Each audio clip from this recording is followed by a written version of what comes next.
Hello, clever engineers! I wanted to thank you again for 475 subscribers. Please continue to like and subscribe. This is going to be part 2 of the bug out bag. Before we get started, I wanted to explain a few things. First thing I need to clear up is what a bug out bag is and isn't. Standard definition is a bag that contains survival items that you'll need for 72 hours if you have to evacuate quickly. The concept of bugging out originated in the Korean War, and American troops at risk of getting overrun by the enemy were told to leave their designated positions with what they needed to survive. Now, this is not a tactical or combat bag. I'm all for customization, and if you want to add one firearm to your bag, that's fine. However, the concept of bugging out is to avoid combat, not to participate in combat. You can certainly fill half your bag with weapons, but then it's no longer a bug out bag. That 72-hour guideline and avoiding excessive redundancy is something I also based many of my choices on, and that's the reason you didn't see 9 fire-starting items or 8 knives in Part 1. I explained in Part 1 that I expanded the original 10 C's of survival and added 4 more C's. Part 1 covered the first 5 categories. Today, in Part 2, you'll see the next 5 categories, as well as half of the communication and signaling category. The rest will be in Part 3. I mentioned in Part 1 that I'm a professional system engineer, and I applied the same concepts that I use at work to the items I chose. I'll often give presentations where a company's management will say they've been doing something a certain way for the last 8 years. I'll immediately reply, well, this solution will let you do things in a better way for the next 8 years. This applies to the bug out because anyone who thinks managing an emergency means doing things the same way they've done it for the last 8, 18, or 28 years should look at BlackBerry, Kodak, and Radio Shack.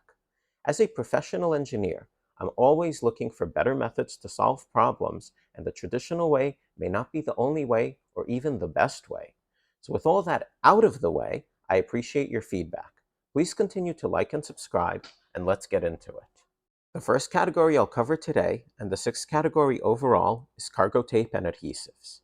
I have a mini roll of Gorilla Tape here. I think this factory-made solution is a perfect size for the bag, and it's better than winding up a bunch of duct tape on a pen. I also have the self-fusing silicone tape. This will stick to itself, which is why it has this removable liner. It's also very heat resistant and can fix leaky hoses, especially when it's covered with a couple of zip ties I showed in Part 1. It can also seal containers and comes in several colors. I picked red so you can cut pieces and use it along with your Gorilla Tape for trail markers. I covered the quick setting epoxy in Part 1, but whether you consider it a tool or adhesive, I want to reiterate that it's way stronger and more impact resistant than superglue.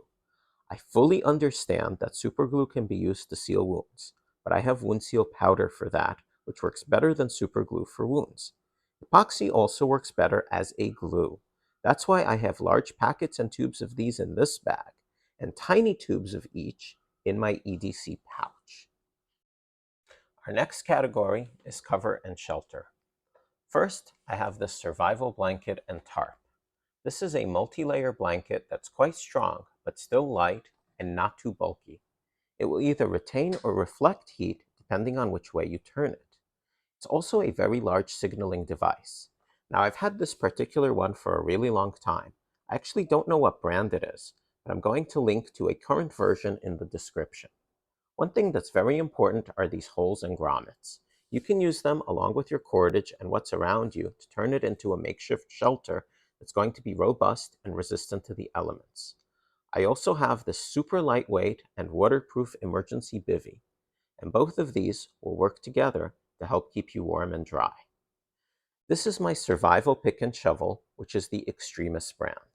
I think it's identical to a lot of other brands, including Coleman, right down to the rivets, but this brand is a lot cheaper. I got it about 6 months ago for $15 US on Amazon. It's pretty compact when it's folded into its case. I'm going to speed up this part, but it's actually pretty strong. There are brands that make a titanium version, and I get that the steel one is heavier, but I want to have a little heft when I use it. Our final cover and shelter item is this Contractor bag. This is not a big garbage bag. It's several times thicker, and I have some reusable Velcro straps around it so it doesn't unravel. If you fill it with leaves and branches or some other soft materials, if you're in an urban setting, it's not going to tear very easily. It takes up way less space in the bug out compared to a padded or inflatable roll, and if you don't have anything to fill it with, it still makes an effective ground cover. The next category is containers, which includes water. A very popular bug out solution is to have a metal water bottle that you can use to both carry and boil water. I went in a different direction. Because calories and food are one of my survival categories, I have this Toaks titanium pot and pan, along with some collapsible water containers that you can clip to your clothing or to the outside of the bag with the carabiners that I showed in part 1. Now, if you can't stop to boil water, we have two filter solutions.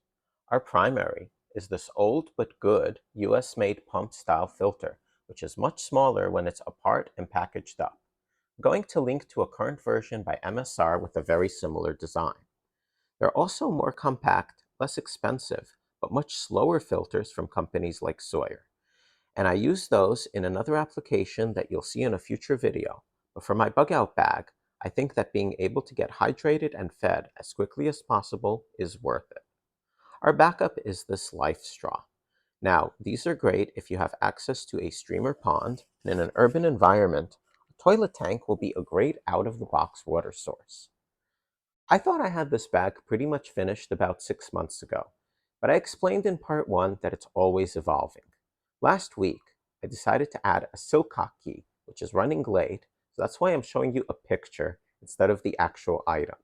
In the US, many water taps on the outside of buildings can be operated by one of these. Even if you're not in an urban environment, if you pass by a commercial or retail building that's closed, this will give you an opportunity to quickly fill some containers up. To finish up this category, I have two chemical water treatment options. These are Chlor Floc packets, which come with this little zipper pouch. Each of them is pre-measured to treat 1 liter of water. We have 3 containers, which are 1, 2, and 3 liters. I did that because I think it gives you a lot more flexibility carrying your water compared to one big container. Now, these packets are different from tablets because they not only kill any parasites and bacteria, but they also flocculate the water so the impurities will settle. Once you treat with the water, you can pour it through a cloth or something like this compressed towel, so all of the solids that were separated are in the water container and not in your body. I also added 4 P&G packets, each of which treats 10 liters. They're basically a big version of the Chlor Floc. So if you come across a water source, you find a big basin and container nearby, you can just measure out 10 liters from your collapsible containers, put one of these packets in, wait 30 minutes, and you're good to go. Our next category is cotton or clothing. I want to get something out of the way. Only 2 of these items actually contain cotton. I just wanted to keep the naming convention from the original 10 C's of survival, where it stands for a cotton bandana. In the space we have, I think there are much better options than the bandana. A few examples are the compressed towels I just showed you, and I seal these in a food saver since the large ones don't come individually packaged and you don't want them to expand accidentally. I'll pop in a link to my video where I show you how I do that. Anyway, I'm going to focus this section on clothing. First thing we have here are gloves. These were a recent change from a pair of leather work gloves. They're level 5 cut resistant, and they're going to give you way more dexterity than leather while being much less bulky. They'll even let you use your phone while you're wearing them, and they'll give you some really great protection if you need to handle something sharp. I've also got some nitrile gloves that I'll talk more about in part 3 when I go into health and hygiene. Now, these are hand warmers. Pretty self-explanatory. They're light, compact, and work quite well. Next, we have waterproof socks. They're made from synthetic materials, and they were a recent change from the wool socks that used to be in here. They won't dry as fast, but they'll stop your feet from getting wet in the first place. This is an emergency poncho space blanket combo. I think it's a way more effective and useful item compared to having separate ones because it will help you much better if you're on the move during a cold rain or snow, and if you're stopped. It's a very lightweight, wearable, heat-resistant blanket. When it turns cold, I also pop in this Uniqlo Heat Tech cotton-lined thermal underwear and long sleeve top. They're very warm, aren't bulky, especially after I put them in the food saver bag, and the cotton lining takes way longer to smell bad than the all-synthetic version. Final piece of clothing is this wool cap. It's the Smart Wool brand, so not the cheapest option, but it's well made, it has 2 layers, and it's still very light. By default, you wear it so you actually have 4 layers on your ears, but if it gets too warm, you can just fold this part down. You don't lose 40% of your body heat through a bare head. That was debunked long ago, but you do need to cover your head, and especially your ears, to prevent frostbite and to stay comfortable when it's cold and windy. Now we'll talk about our compass. This is a Suunto A30. Very smooth and well built in Finland, it has a magnifying glass and glows in the dark. It's not fancy, so it's not going to have adjustable declination, but for that to matter, you need a map, which I don't have in this bag. I know that will probably rouse some people up, but I have 2 good reasons. The first reason is somewhat specific to me. I live and work in the New York City area, and if there's a disaster that justifies bugging out, and if a large number of people start traveling at once, it may just not be possible to get to a designated bug out location in a reasonable amount of time. That's why it's a lot more important for me to know the direction in which I'm going instead of heading to a specific set of map coordinates. The second, and much more important reason, which applies to everyone in every location, is that it's 2023. I get that it's possible that there could be an EMP or the GPS system could crash. I explained in part 1 that one of the concepts behind my choices is risk analysis, which is something that I calculate professionally on a regular basis. One factor in risk analysis is annual rate of occurrence, and with an EMP, it's absolutely minuscule. That's why I explained that I don't carry a bunch of candles and an old school non-LED flashlight. For that same reason, I don't carry a map, because it's very likely that I can rely on my phone even if cell networks go down. There is a common misconception that you won't be able to use your phone for navigation if the cell towers around you stop working or lose power. Again, this is 2023, and that couldn't be further from the truth. I would never make light of disaster preparedness, but I really need to point out that the chance of an EMP or GPS crash is roughly on par with Catzilla. Whether you have an iPhone or an Android phone, you can download an offline version of Google Maps for a specific area, and I'll put a link in the description to the official Google page with instructions. These maps will automatically stay updated after you've downloaded them, and they'll keep working for a minimum of 15 days, even with no data and no signal. I downloaded a map of New York City and 75 miles around it in all directions, and that won't expire for a full year. Now, when I was planning this video, I was only going to talk about 5 survival categories in my list. When I realized how much time I spent explaining why I don't carry a map, I thought that to finish up this video, I needed to go into the communication part, the communication and signaling category. So the first item I'll talk about is this Midland weather radio. I already mentioned it in part 1 because of the flashlight, and it has AM, FM, and NOAA weather bands. In addition to the super compact size and the light, I think it's a way better solution compared to a Baofeng for a few reasons. First of all, it uses AA batteries and will work for 40 hours at low volume on alkalines, which means that on these lithiums, it will last for about 40 hours on medium volume. Instead of 3 spare AA's, I have this USB to 4.5 volt alligator clip adapter that will easily replace the batteries. Now, Baofeng is very bulky compared to this Midland, and it also uses a proprietary bulky battery. I completely understand that it can be configured to broadcast, which this little guy can't do. But just like with the maps, I did my risk analysis, and I want you to think about this. If cell towers lost power and emergency service buildings lost power, the only people you'll be able to contact on your Baofeng that are within any reasonable distance are other people who have battery or car-powered emergency two-way radios. Even if you have a circle of ham radio enthusiasts that you already know, are they going to have their radios on and their batteries charged at the same time as you while they're dealing with the same disaster that you are? Speaking of charging, the next item in the communication category is this Anker power bank. This has a 20,000 milliamp hour capacity, and I have these rugged braided USB-C cables.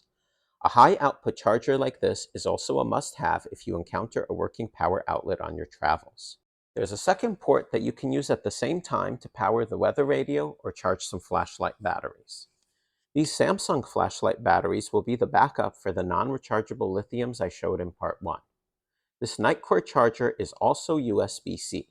I originally tried an off-brand charger just because it was physically smaller, but it worked less than half the time. So make sure all your gear is built well enough so you can count on it working when you need it to. To charge the power bank itself, you just turn the cable around.